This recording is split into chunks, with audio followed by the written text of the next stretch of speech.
Raymond Hayes, a self-made billionaire, has grown increasingly worried about his son David's callous behavior and lack of empathy. Desperate to bridge the emotional chasm between them, Raymond decides to disguise himself as a homeless man, stepping into a world far removed from his luxurious life. But what he discovers about his son's true nature leaves him questioning not only his parenting but the very values his fortune was built upon. Can Raymond find a way to reconnect with David and inspire change in his cold heart? Subscribe to the channel and follow along to see how this powerful story unfolds. Let me know in the comments where you're watching from. The sun filtered through the floor-to-ceiling windows of Raymond Hayes' penthouse, casting long shadows over a breakfast table laden with fresh fruit, pastries, and a steaming pot of imported coffee. Yet, despite the lavish spread, the atmosphere between Raymond and his son David was frosty. Raymond, a tall man in his mid-50s with salt and pepper hair and a commanding presence, peered over his newspaper at his son. David sat across from him, scrolling on his phone with a bored expression. His casual designer hoodie and ripped jeans were a far cry from the tailored suits his father preferred. The only sounds in the room were the rustling of paper and the occasional clink of David's fork against his plate. "You missed the charity gala last night," Raymond said, his voice calm but firm. "Your absence was noticed." David barely looked up from his phone. "I told you I had plans." "Plans that involved bottle service and a club DJ?" "I'm guessing," Raymond replied, his lips tightening. David smirked but didn't deny it. "I don't see why it matters. It's just another one of your public relations stunts." Raymond set the newspaper down deliberately, his hazel eyes boring into his son. "It's not about PR. That gala raised over $2 million for the homeless initiative. Those donations will put roofs over people's heads and food in their stomachs. It's about responsibility, David." David shrugged. "I'm responsible for myself. Isn't that what you always taught me?" "Responsibility," Raymond countered, leaning forward, "doesn't end with yourself. It extends to the people around you, the people who rely on you, directly or indirectly. You've been given every privilege, every opportunity, and yet you act as though the world owes you something." David rolled his eyes and pushed his plate away, the half-eaten croissant lying crumbled on the edge. "Here we go again. The lecture about how hard you worked to build everything from the ground up." "Yes, David." "Because it's true," Raymond said, his voice rising slightly. He leaned back, running a hand through his hair. "Do you think I had this life handed to me? I grew up in a 2-bedroom apartment in Chicago with 6 siblings. My father worked double shifts at the factory, and my mother cleaned houses just so we could scrape by. Everything you have now, the penthouse, the cars, the trust fund, it's because I sacrificed.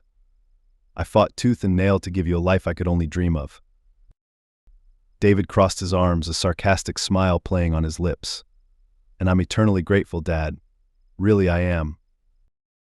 Raymond clenched his jaw. The words were hollow, dripping with sarcasm.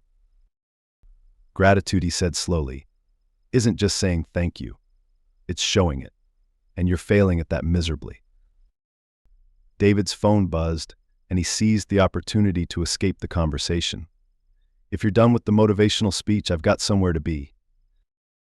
Raymond watched as his son rose from the table and sauntered toward the door, his phone already pressed to his ear. He felt a pang of regret, but it was quickly replaced by frustration. Every conversation with David seemed to end this way, an impasse, a wall of indifference that he couldn't break through. Later that day, Raymond sat in his home office, staring at the framed photo of his late wife, Eleanor, on his desk. Her warm smile and gentle eyes seemed to mock him now, as if she were silently questioning how he had let their only child drift so far off course. Eleanor had been the heart of their family, the bridge between Raymond's stern demeanor and David's spirited youth. She had a way of softening their edges, of bringing them together even in their worst moments. But after her sudden death in a car accident 5 years ago, the glue that held them together was gone. David had withdrawn into a world of privilege and excess, while Raymond buried himself in work, perhaps as a way to mask his own grief. A soft knock at the door pulled Raymond from his thoughts. His assistant, Claire, entered with a folder in hand. "You look like you could use a coffee," she said, setting a fresh cup on his desk. Raymond offered a faint smile. "Thanks, Claire." She hesitated for a moment, then placed the folder in front of him. "These are the quarterly reports you asked for." "But if I may," she paused, choosing her words carefully. "You seemed distracted at the board meeting this morning. Is everything all right?" Raymond sighed and leaned back in his chair. "It's David," he admitted. "He's completely checked out. No sense of accountability, no empathy. I just don't know how to reach him." Claire nodded sympathetically. She had been with the Hayes family for over a decade and had seen David grow up. "He's young," she said diplomatically. "Sometimes it takes a while for people to find their purpose." "He's not a child anymore," Raymond said, frustration seeping into his voice. "He's 23. He should be contributing to something, building something. Instead, he spends his nights partying and his days avoiding responsibility.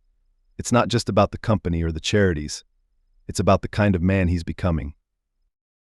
Claire sat across from him, her expression thoughtful. "Have you ever considered showing him what it's like on the other side? What it's like to have nothing?" Raymond frowned. "What do you mean?" "I mean," Claire said, leaning forward slightly, "David has never known struggle. He's never had to worry about where his next meal is coming from or where he'll sleep at night.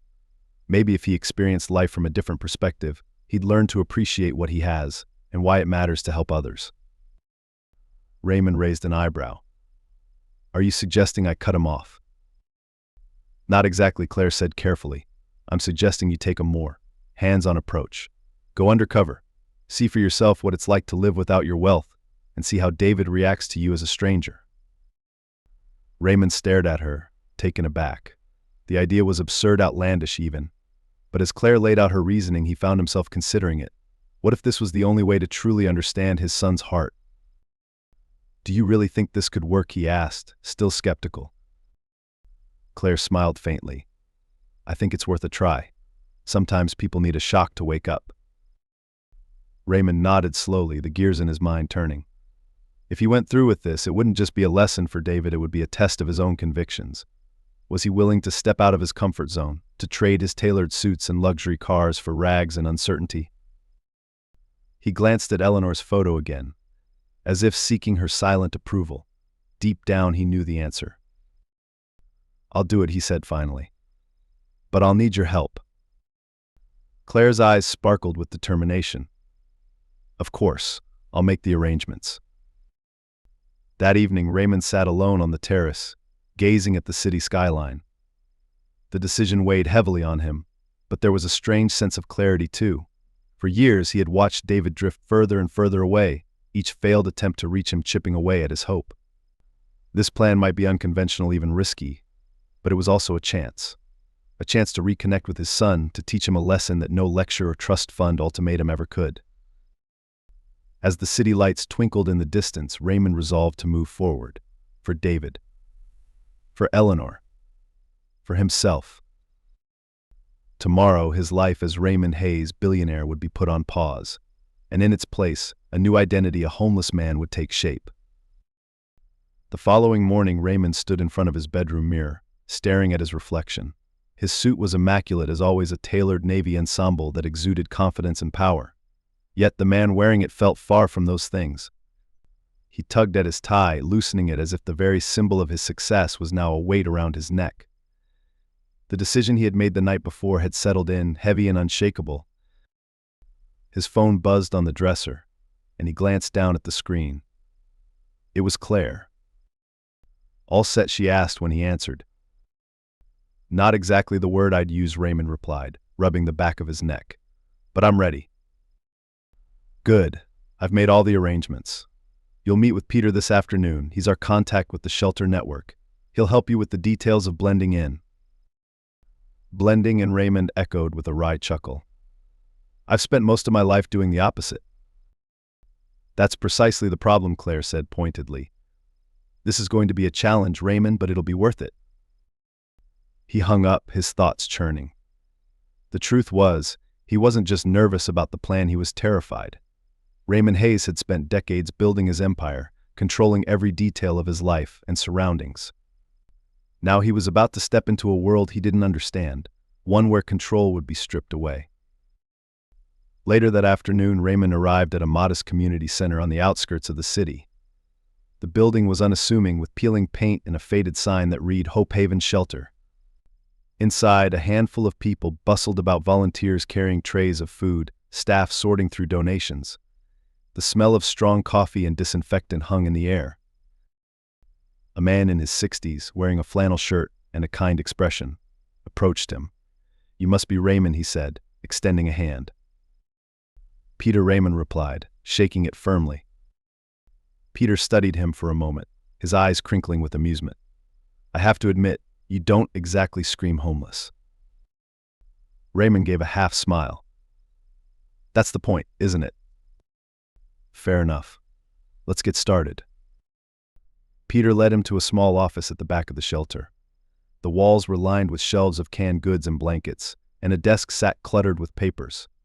He pulled out a chair for Raymond, then opened a file folder. "First things first," Peter said, flipping through the documents. "We need to establish your new identity. You'll be Ray Jones, a former construction worker who lost everything after an injury and mounting medical bills. It's a common story, and one that won't raise too many questions." Raymond nodded, absorbing the information. "And where do I start?" "There's a small encampment near Logan Park," Peter explained. "It's a mix of people, some long-term homeless, some just passing through. It'll be a good place for you to get a feel for the life. I've arranged for a tent and a few basic supplies to be set aside for you." Raymond frowned. "A tent?" Peter raised an eyebrow. "What were you expecting? A hotel suite?" Raymond chuckled despite himself. "I suppose not."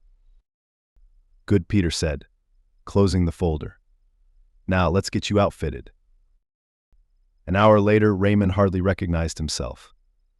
Gone was the tailored suit, replaced by a threadbare flannel shirt, faded jeans, and a weathered coat that smelled faintly of mildew.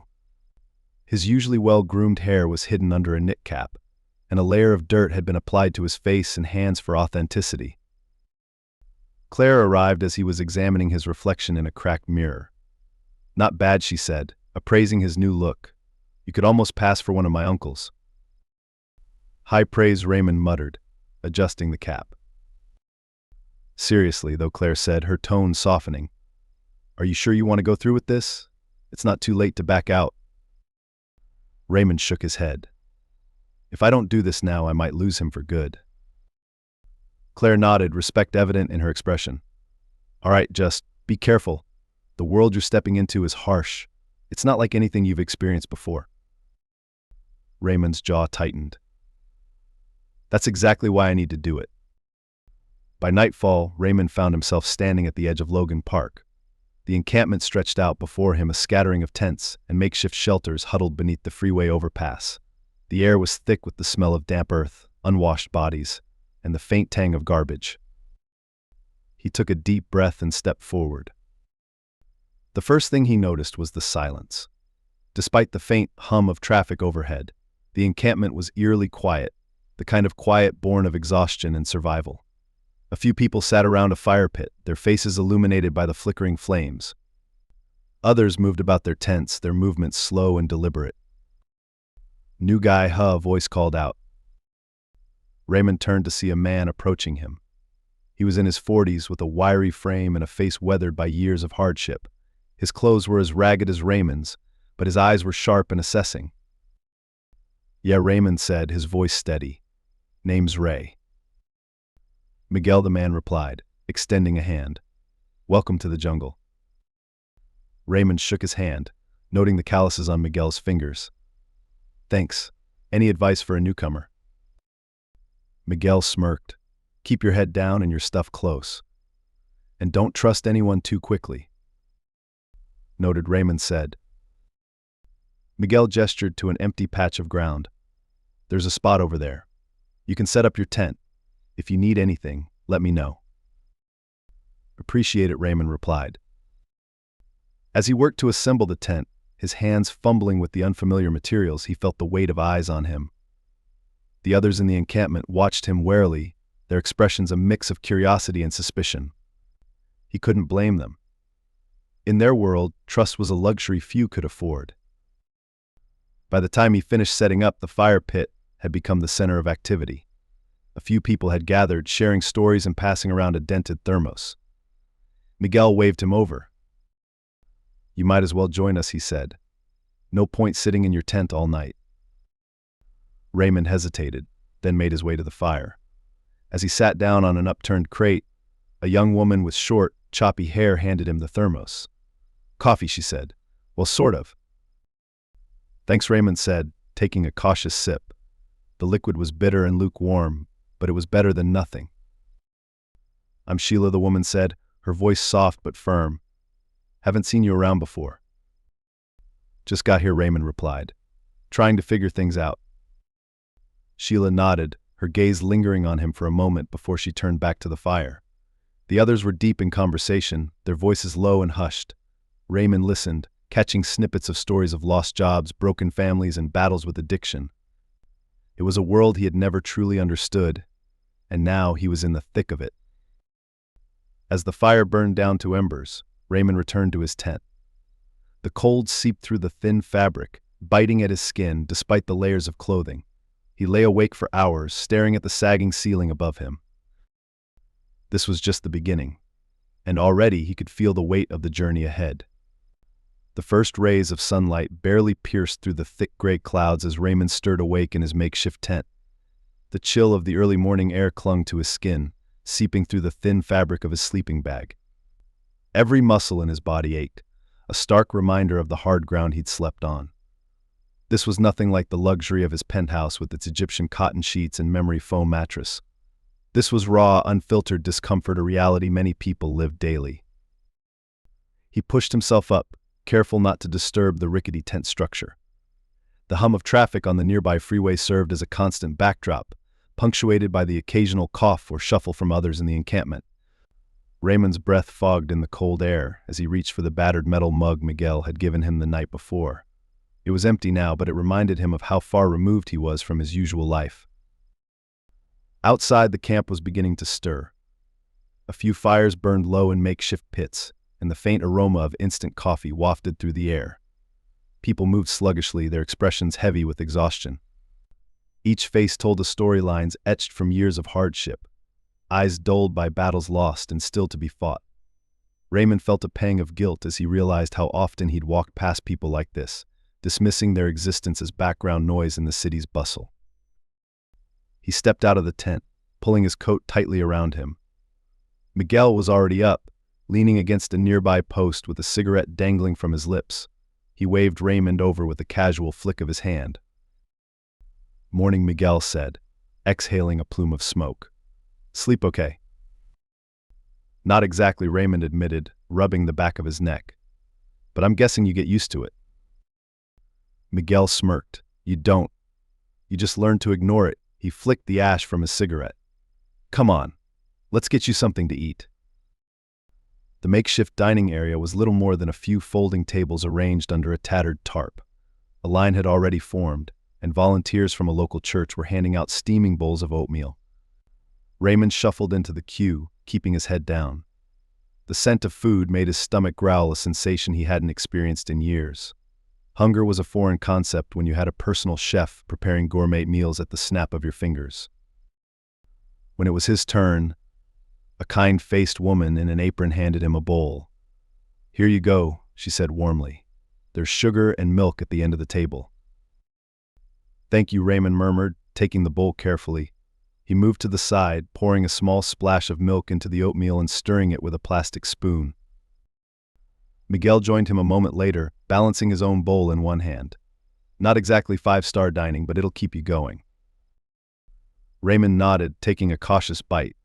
The oatmeal was bland but filling, and he found himself eating more quickly than he intended. Across the table, Sheila sat with her bowl, her expression distant. "Rough night?" Miguel asked, glancing at her. Sheila shrugged, poking at her oatmeal with her spoon. "Same as every night." Raymond noticed the dark circles under her eyes and the tightness in her jaw. He wanted to ask more but sensed it wasn't the time. Instead, he focused on finishing his meal, letting the quiet camaraderie of the table settle over him. After breakfast, Miguel offered to show Raymond around the camp. They walked slowly, the gravel crunching under their feet, as they navigated between the tents and tarps. Miguel pointed out the communal areas, the fire pit, the water station, the small medical tent run by a volunteer nurse who came twice a week. Every corner of the camp was a testament to resourcefulness and resilience, built by people who had little but managed to share what they could. "Over there's where you'll find work," Miguel said, nodding toward a group of men gathered near the edge of the camp. "Day laborers. Construction, cleanup, odd jobs. It's not much, but it'll get you a few bucks." Raymond frowned. "And if there's no work?" Miguel shrugged. "Then you hustle. Or you go hungry." As they continued walking, Raymond noticed a man huddled against a wall, his body trembling despite the layers of clothing he wore. Miguel's expression hardened as he followed Raymond's gaze. "That's Jimmy," Miguel said quietly. "Used to be a mechanic. Good guy, but he got hooked on the hard stuff. Now he's just trying to survive." Raymond felt a lump form in his throat.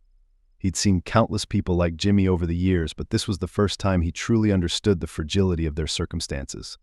One misstep, one stroke of bad luck, and everything could unravel. By mid-morning, Raymond decided to try his hand at finding work. He joined the group of day laborers Miguel had pointed out earlier, introducing himself as Ray Jones. The men sized him up, their gazes skeptical but not unfriendly. "You got any experience?" one of them asked, a burly man with a thick beard. "Construction," Raymond lied smoothly. "Did it for years before things fell apart." The man nodded, seeming to accept the answer. "We've got a cleanup job downtown, pays $50 for the day. You in?" "I'm in," Raymond said, his voice firm. The work was grueling. For hours he hauled debris, scrubbed graffiti, and swept up broken glass. His hands, soft from years of luxury, quickly blistered under the strain. Sweat soaked through his clothes, and his muscles screamed in protest. But he pushed through, determined to blend in and earn his keep. When the job was done, the men handed him a crumpled $50 bill. Raymond stared at it for a moment, feeling a strange mix of pride and humility. This single bill represented hours of backbreaking labor, a stark contrast to the effortless transactions that moved millions in his corporate world. As the day wore on, Raymond began to notice the subtle rhythms of camp life. He saw how people looked out for one another, sharing what little they had. He watched as Miguel helped an elderly woman carry water to her tent, and as Sheila patched a tear in another person's tarp. Despite the harshness of their reality, there was a sense of community that surprised him. That evening, as he sat by the fire pit with Miguel and Sheila, Raymond felt a flicker of something he hadn't felt in years: connection. The conversations were simple, but they were real. No posturing, no agendas, just people sharing their lives. "What's your story?" Miguel asked, breaking the comfortable silence. "How'd you end up here?" Raymond hesitated, the lie he'd rehearsed catching in his throat. "Lost my job after an injury," he said finally. "Couldn't keep up with the bills. One thing led to another, and here I am." Miguel nodded, his expression understanding. "Happens to the best of us."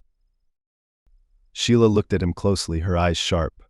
"You don't seem like the type," she said quietly. "To end up here, I mean." Raymond forced a smile. "Guess life has a way of surprising you." Sheila didn't press further, but her gaze lingered on him for a moment before she turned back to the fire. As the flames flickered and the night deepened, Raymond felt the weight of the day settle on him. This world was harsher than anything he'd imagined, but it was also more human.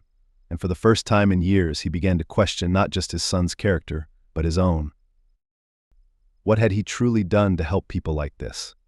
To understand them? The answer, he realized, was painfully clear.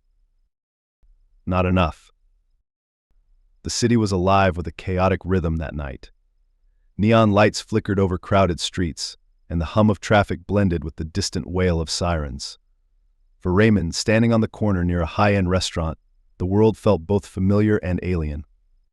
In his disheveled clothing and with days of grime clinging to him, he was no longer Raymond Hayes, billionaire philanthropist.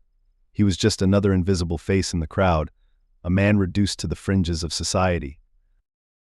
He adjusted his knit cap and leaned against the lamppost, his stomach twisting with nerves. This was the night he would see David. He had learned from Claire that his son frequented the exclusive lounge upstairs in the Regal, a restaurant known for its decadent ambience and exorbitant prices. Tonight was no exception. David was scheduled to meet friends there for dinner. Raymond's eyes scanned the well-dressed patrons stepping out of black SUVs and taxis, their laughter and chatter ringing out as they entered the lavish establishment. Their polished shoes and tailored outfits stood in stark contrast to the scuffed boots and threadbare jacket Raymond wore. He took a deep breath, steadying himself.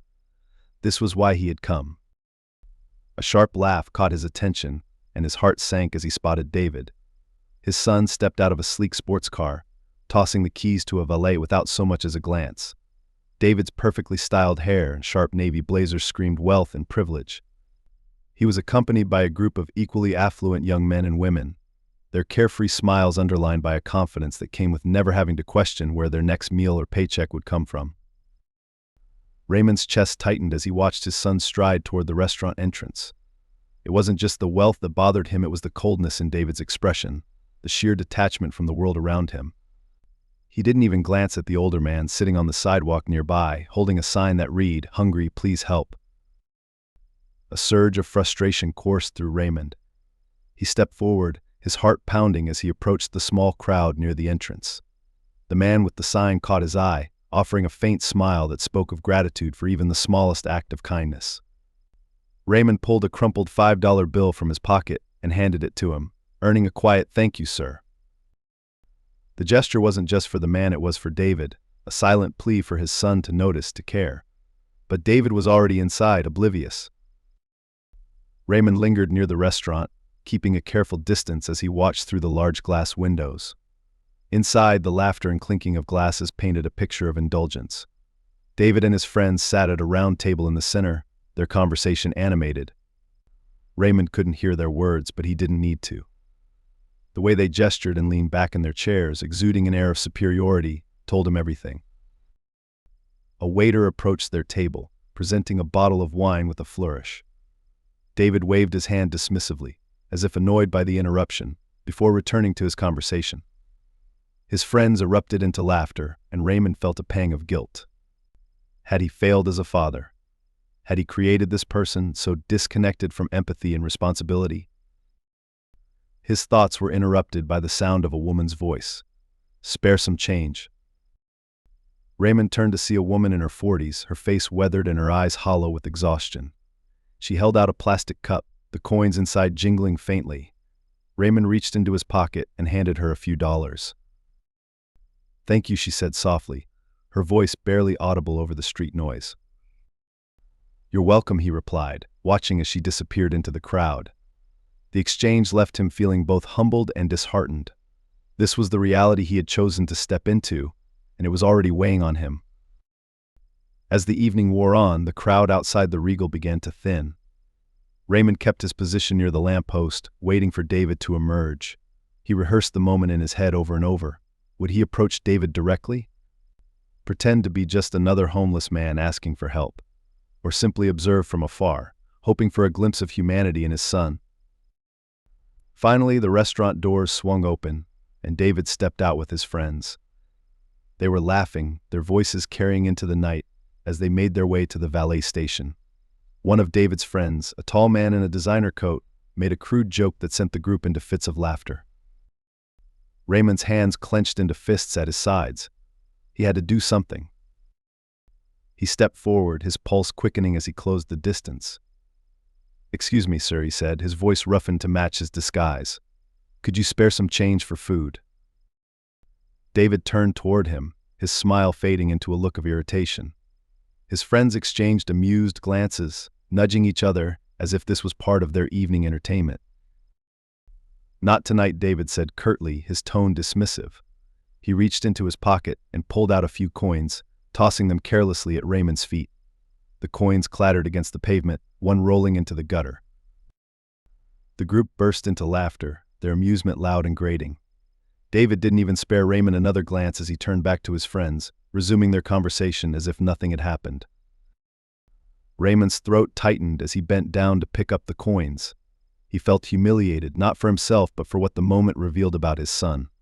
The coldness, the lack of regard, it was worse than he'd feared. A young woman standing nearby watched the scene unfold, her face etched with disapproval. She stepped forward, her voice cutting through the laughter. "Are you serious? That's how you treat people. David turned to her, his expression annoyed. What's your problem? My problem, she shot back. My problem is people like you, walking around like the world owes you something while you treat others like garbage. David smirked, his arrogance unshaken. Look, lady, I don't know who you think you are, but maybe mind your own business. Maybe try having a little compassion, she retorted. You might find it's not as hard as you think. David rolled his eyes, brushing her off with a wave of his hand. His friends laughed again, and the group moved toward their cars, leaving Raymond and the young woman standing alone. She turned to Raymond, her expression softening. I'm sorry you had to deal with that, she said quietly. Some people just don't get it. Raymond managed a small smile. Thank you. As she walked away, Raymond felt a mix of gratitude and despair. The encounter had confirmed his worst fears about David, but it had also sparked something else, a determination to dig deeper. This wasn't just about teaching his son a lesson anymore. It was about understanding how David had become this person, and whether there was any hope of reaching him. Back at the encampment that night, Raymond sat by the fire, replaying the evening's events in his mind. Miguel and Sheila joined him, their faces illuminated by the flickering flames. Tough day, Miguel asked, handing him a mug of coffee. You could say that, Raymond replied, taking a sip. Sheila studied him for a moment, her gaze sharp. You look like someone who just lost a fight. Raymond chuckled bitterly. Maybe I did. Miguel leaned back, staring into the fire. Life has a way of knocking you down when you least expect it. The question is, what do you do next? Raymond nodded slowly, his thoughts swirling. What he would do next wasn't clear yet, but one thing was certain: he couldn't give up. For all his son's flaws and failings, there was still a part of him that believed in redemption, even if it felt out of reach for now. As the fire crackled and the night deepened, Raymond resolved to push forward. This journey was far from over, and the hardest lessons were yet to come. The sun was barely up when Raymond joined the day laborers near the outskirts of downtown. It had been a week since his encounter with David outside the restaurant, and the memory lingered like a dull ache in his chest. Every time he thought about the coins clattering to the ground or the cruel laughter of David's friends, his resolve hardened. This wasn't just about teaching David a lesson anymore, it was about understanding how someone raised with every advantage could turn out so indifferent. The foreman for the day approached the group, his clipboard in hand and a cigarette dangling from his lips. We've got 2 cleanup jobs today, he announced, his voice rough from years of smoking.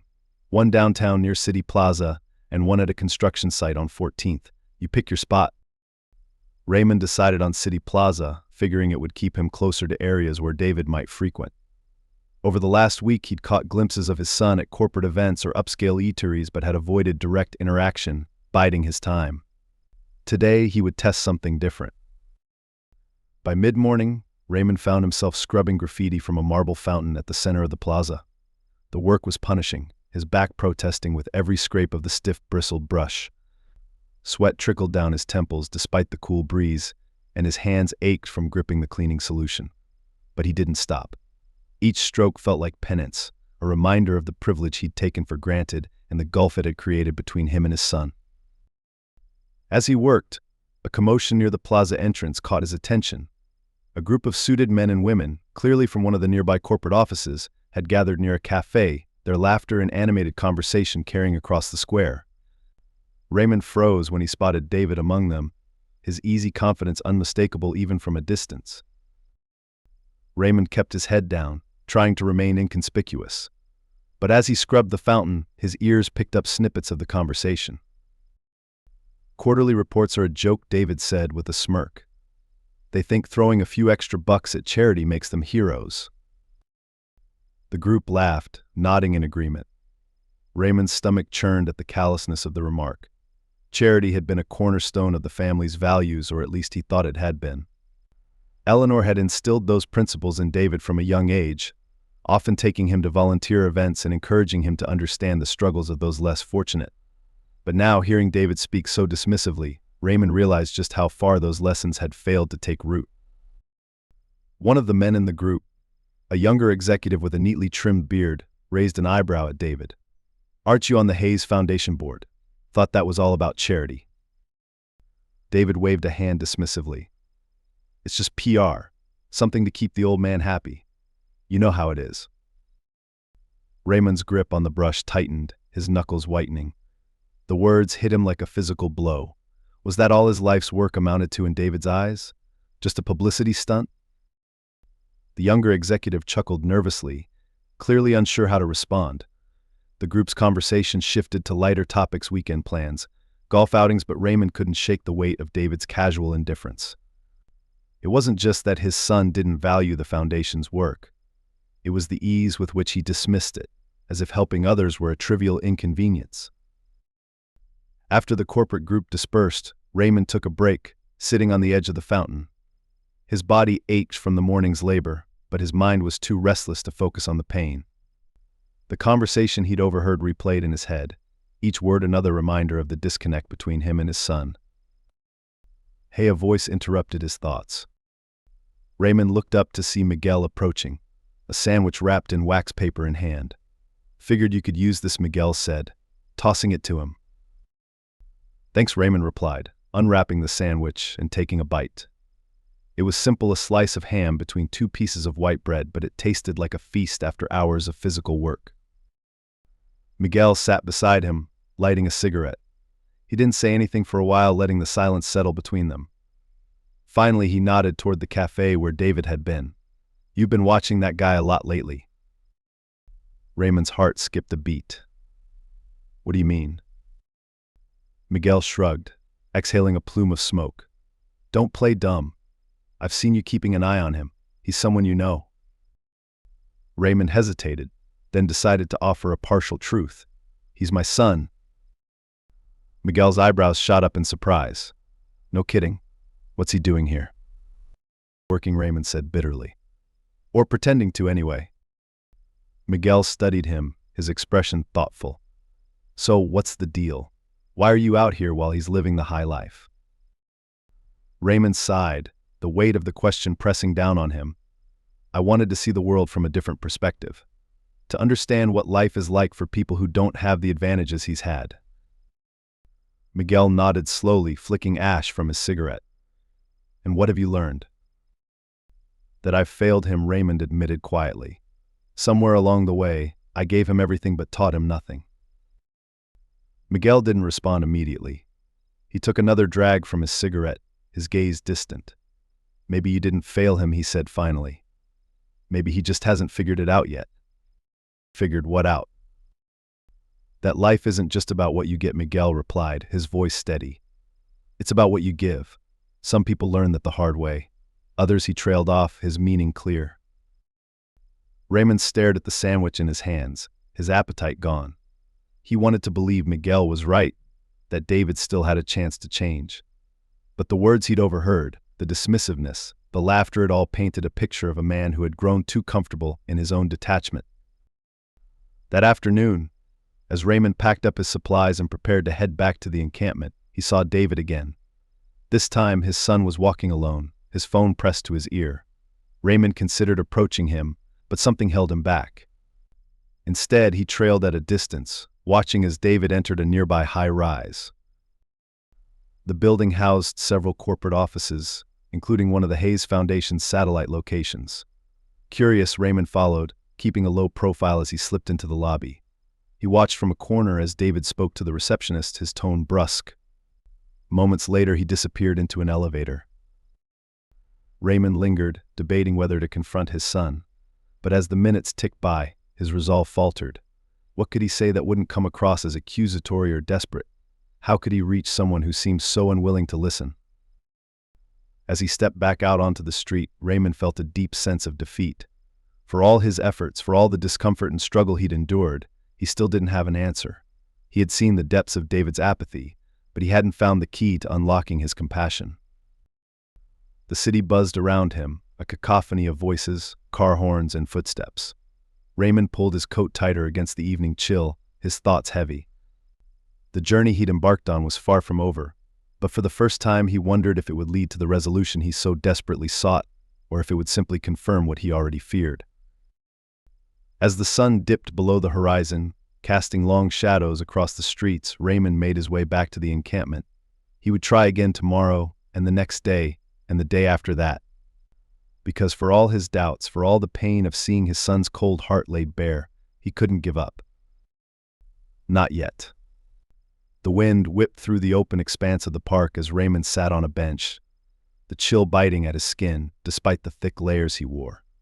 Across the field, a makeshift stage was being assembled for an event he had once attended every year, the annual Hayes Foundation Community Day. It was one of Eleanor's signature projects, an effort to bring the city together and raise awareness for the foundation's programs supporting homelessness and education. Raymond watched the flurry of activity, his breath misting in the cold air. For years, this day had been a celebration of her legacy, a reminder of what she had worked so tirelessly to build. But today it felt hollow. He was an outsider now, a silent observer of a world he'd once commanded. A group of volunteers began setting up tables laden with food and warm drinks, while others arranged rows of chairs near the stage. Families wandered in, children laughing and chasing one another as the event began to take shape. It was a stark contrast to the lives of those Raymond had come to know in the encampment, their struggles invisible to the cheerful crowd. His attention shifted as a sleek black car pulled up to the curb. The driver stepped out and opened the door, revealing David, impeccably dressed in a tailored overcoat. He was flanked by two assistants, both carrying folders and whispering into earpieces as they trailed behind him. David's presence was magnetic, his confidence radiating as he approached the stage. Raymond leaned back on the bench, his heart sinking. This was the version of David the world saw, the polished, charismatic young heir to the Hayes legacy. But Raymond knew the truth. The charm was a facade, hiding the cold detachment he had witnessed over the past weeks. David greeted a few board members near the stage, shaking hands and flashing a practiced smile. Raymond noticed the way he carried himself, exuding an air of authority that bordered on arrogance.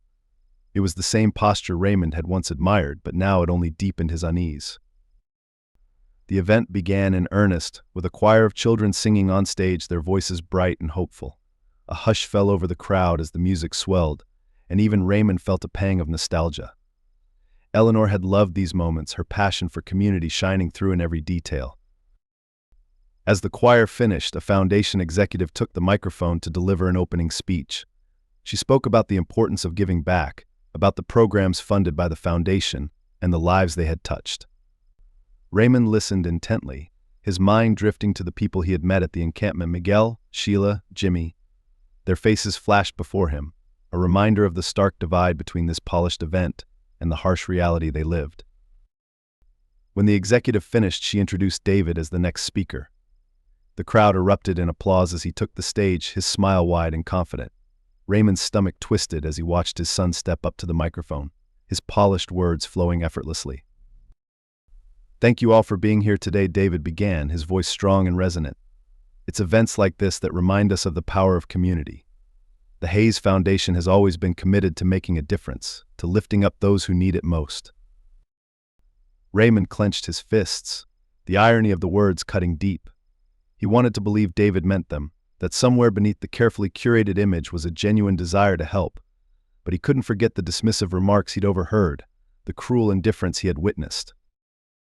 David continued, speaking about the foundation's initiatives and the impact of their programs.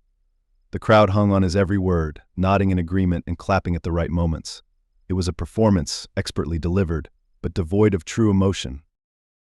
As David wrapped up his speech, Raymond noticed a small commotion near the back of the crowd. A homeless man, clearly disheveled and struggling, had approached one of the food tables. He reached for a sandwich, his hand trembling, but was quickly intercepted by a security guard. "Hey, you can't be here," the guard barked, his tone harsh. "I'm just hungry," the man pleaded, his voice weak. "I just need something to eat." The guard grabbed his arm, trying to pull him away. "This event is for the community, not freeloaders." Raymond's heart raced as he stood from the bench, ready to intervene. But before he could move, David's voice rang out. "Wait," David said, stepping off the stage and making his way toward the altercation. The crowd turned to watch, murmurs spreading as they followed his movements. The guard released the man, looking to David for direction. "Sir," he was trying to. "It's fine," David interrupted, his tone calm but firm. He turned to the man, his expression softening. "What's your name?" The man hesitated, his eyes darting nervously between David and the crowd. "It's Robert." "Well, Robert," David said, gesturing to the table, "why don't you help yourself to something to eat? That's what this event is for." The man's eyes filled with gratitude as he nodded, his voice cracking. Thank you so much." David clapped him gently on the shoulder before turning back to the guard. "Make sure he gets whatever he needs." The crowd erupted into applause, their admiration for David's gesture evident. Raymond watched in stunned silence, his emotions a tangled mix of hope and skepticism. For a brief moment he saw a glimpse of the son he had hoped to raise, a man who cared, who acted with compassion. But was it genuine, or was it just another performance? After the event, Raymond lingered near the park entrance, waiting for the crowd to disperse. He watched as David spoke with a few board members, his charm still in full force. When the last of them left, Raymond saw his chance. He approached cautiously, his footsteps crunching on the gravel path. David turned at the sound, his eyes narrowing slightly as he recognized the homeless man from the plaza. "Can I help you?" David asked, his tone polite but distant. Raymond hesitated, his mind racing for the right words. "I just wanted to thank you," he said finally, "for what you did back there. It meant a lot." David shrugged, his expression unreadable. "It's no big deal, just doing what anyone should." "But not everyone does," Raymond pressed. "Most people would have looked the other way." David's gaze hardened slightly, a flicker of irritation crossing his face. "Look, I appreciate the gratitude, but I've got somewhere to be." Raymond stepped back, nodding. "Of course. Sorry to bother you." As David walked away, Raymond felt a pang of regret. He had seen a flicker of humanity in his son, but the walls around him were still firmly in place. It wasn't enough to change everything, but it was a small crack in the armor. That night, as Raymond returned to the encampment, he couldn't shake the image of David's gesture. It had been fleeting, almost instinctive, but it was real. For all his faults, there was still a part of David that cared, even if he didn't fully understand it yet. Sitting by the fire, Raymond stared into the flames, his thoughts swirling. Miguel and Sheila joined him, their quiet presence a comfort after the day's events. "You look like you've seen a ghost," Miguel said, breaking the silence. "Maybe I have," Raymond replied, his voice distant. "Or maybe I just saw a glimmer of hope." Sheila tilted her head, her sharp eyes studying him. "Hope's a tricky thing," she said softly. "It can lift you up, but it can also break you if you're not careful." Raymond nodded, the weight of her words settling over him. He didn't know what tomorrow would bring, or if David would ever truly change. But for the first time in weeks, he allowed himself to believe it was possible. The fire crackled, its warmth pushing back the night's chill. Raymond leaned back, his resolve firm. The journey was far from over, but he would see it through. For David, for Eleanor, and for the hope that redemption, no matter how small, could still be found. The conference room was as grand and imposing as any in the Hayes corporate tower. The polished mahogany table gleamed under the recessed lighting, and the walls were adorned with tasteful, abstract art. This was the heart of the company Raymond had built, the place where fortunes were planned, initiatives were debated, and legacies were shaped.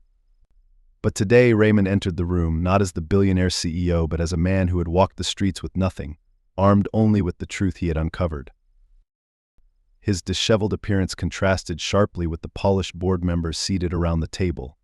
Their tailored suits and neatly styled hair betrayed no sign of the struggles he had endured. David sat at the head of the table, leaning back in his chair, his arms crossed with an air of authority that bordered on arrogance. Raymond took a deep breath and stepped forward, his presence commanding despite his appearance. The room fell silent, the low hum of whispered conversations replaced by the uncomfortable tension of his unspoken challenge. "What is this about, Dad?" David asked, his tone impatient. "If you wanted to lecture me about charity, you could have done it privately." Raymond ignored the remark, setting down a battered folder filled with notes and observations from his time on the streets. He looked around the room, meeting the eyes of each board member before finally resting his gaze on David. "This is about the truth," Raymond said evenly. "The truth about what we've become and what we're willing to ignore." The room shifted uncomfortably as Raymond opened the folder and pulled out a series of photos. They were grainy and unpolished, taken with an old disposable camera, but they captured the stark reality of life in the encampment's tents sagging under the weight of rain, hollow-eyed men and women huddled around fires, children playing in the dirt with makeshift toys. "I spent the last month living as one of them," Raymond said, his voice steady but heavy with emotion. "I walked the streets, slept in the cold, and ate whatever scraps I could find. And what I saw was a side of the city we like to pretend doesn't exist." He gestured to the photos. "These people aren't lazy or unmotivated. They're not just statistics. They're mothers and fathers, veterans and workers, people who've been failed by a system that's supposed to protect them. And while they're out there struggling to survive, we sit in this room debating how much we can spare without hurting our profit margins." David scoffed, leaning forward with a smirk. "So this is what it's about. You've gone on some self-righteous journey and now you think you can lecture us about the homeless." "It's not a lecture," David Raymond replied sharply. "It's a reckoning." Raymond turned his attention to the rest of the board. "For years, we've hidden behind glossy brochures and charity galas, convincing ourselves that throwing money at the problem is enough. But it's not. These people need more than our leftovers. They need dignity, opportunity, and real change." A younger board member, visibly uncomfortable, raised his hand. "With all due respect, Mr. Hayes, the foundation already allocates a significant budget to charity work. Are you suggesting we overhaul the entire operation?" "I'm suggesting we do better," Raymond said firmly. "I've seen the gaps in our programs firsthand. Temporary shelters with no paths to stability. Food banks that run out of supplies before the month is over. It's not enough to put a Band-Aid on the wound, we need to address the root causes." David chuckled, shaking his head. "And let me guess, you've got all the answers now, don't you?" Raymond's gaze locked onto his son, the weight of his disappointment palpable. "I don't have all the answers, but I know where to start. And it begins with us." He picked up another photo, this one of Miguel, a proud man whose resilience had left a deep impression on Raymond. "This is Miguel. He worked construction for 20 years until a back injury left him unable to continue. He didn't qualify for disability and the medical bills wiped out his savings. Now he sleeps in a tent under a freeway, scraping by on odd jobs." He held up another photo, this one of Sheila. "This is Sheila. She's 26. She fled an abusive relationship and ended up on the streets with nothing but the clothes on her back. She's been trying to get into a housing program for months, but the waiting lists are years long." David's expression faltered for a moment, but he quickly masked it with a dismissive shrug. "Dad, these stories are tragic, sure, but what do you expect us to do? We're running a business, not a charity." "That's where you're wrong," Raymond shot back. "The Hayes Foundation exists because Eleanor believed in using our wealth to make a difference. She didn't build this company so we could hoard profits and turn a blind eye to suffering. She built it to create a legacy of compassion and responsibility." The mention of Eleanor silenced the room. Her name carried weight, a reminder of the heart and soul she had brought to the company. Even David, for all his bravado, seemed momentarily subdued. Raymond took the opportunity to drive his point home. "I've spent too many years focused on the bottom line, and I allowed that mindset to infect this organization. But I won't let it continue. From this day forward, we're doubling our investments in affordable housing programs, job training initiatives, and mental health services. And we're not just writing checks, we're going to get involved. Personally." A murmur rippled through the room, a mix of shock and uncertainty. One board member cleared her throat, her expression cautious. "Mr. Hayes, those are ambitious goals, but they'll require significant resources and likely impact our financial performance." Raymond nodded. "I'm aware, and I'm willing to take that risk."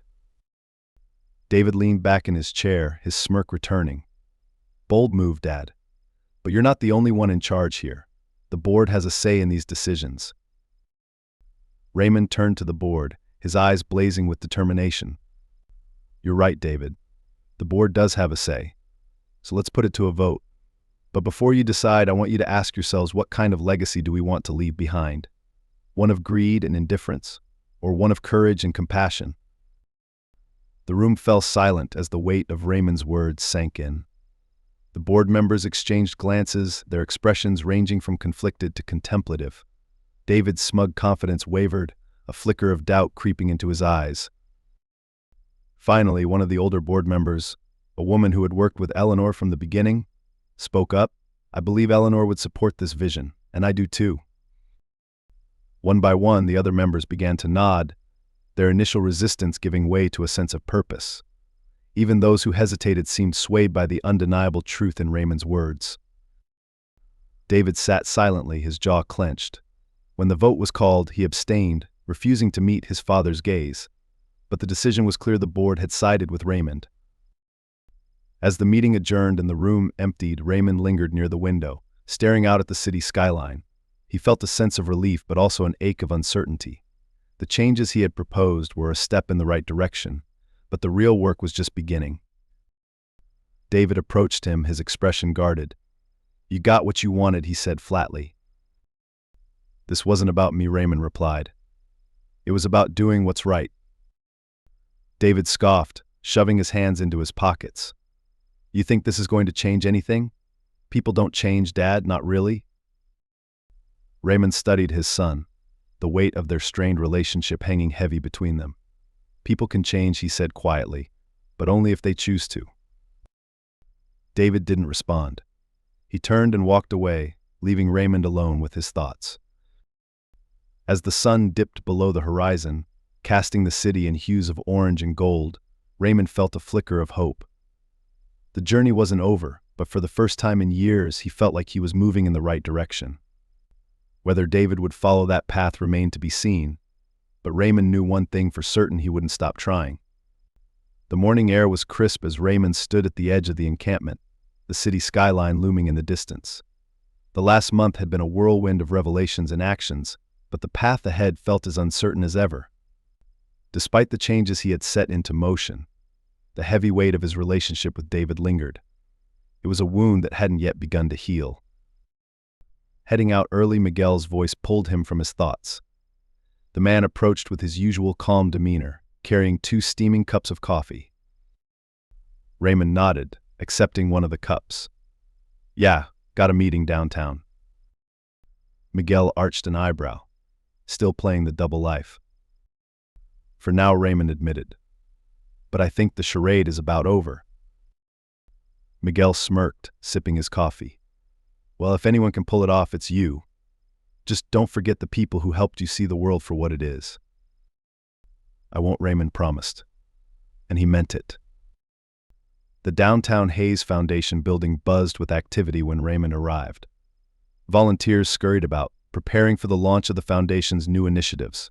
The board had rallied behind his vision, and today marked the official announcement.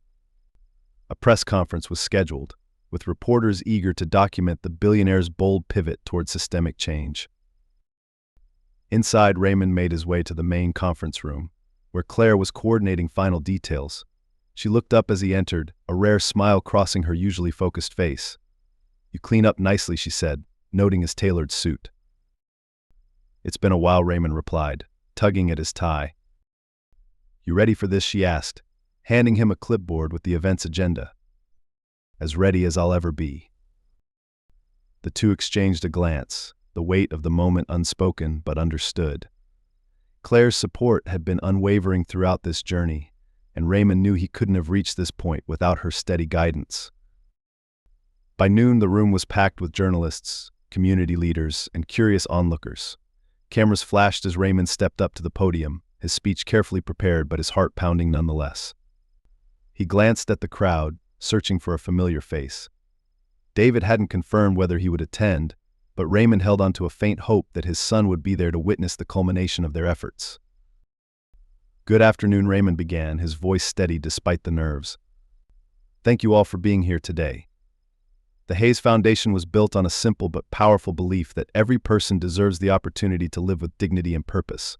For too long, we've treated charity as a band-aid, a way to soothe our consciences without addressing the root causes of inequality.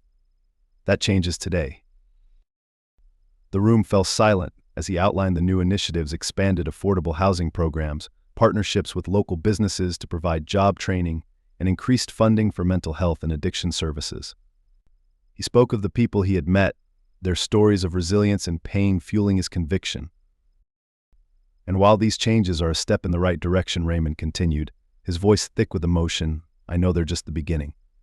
True change requires all of us to look beyond ourselves and recognize the humanity in others. The crowd erupted into applause as Raymond stepped back from the podium. But as he scanned the room, his heart sank. David wasn't there. Hours later, Raymond returned to the penthouse, the weight of the day pressing down on him. The launch had been a success, but it felt hollow without David's presence. He poured himself a drink and sank into the leather armchair by the window, staring out at the city he had worked so hard to shape. The knock at the door startled him. Setting his glass down, he stood and crossed the room, his heart racing as he opened the door. David stood there, his hands shoved into his coat pockets. His expression was unreadable, a mix of defiance and something softer hesitation, maybe.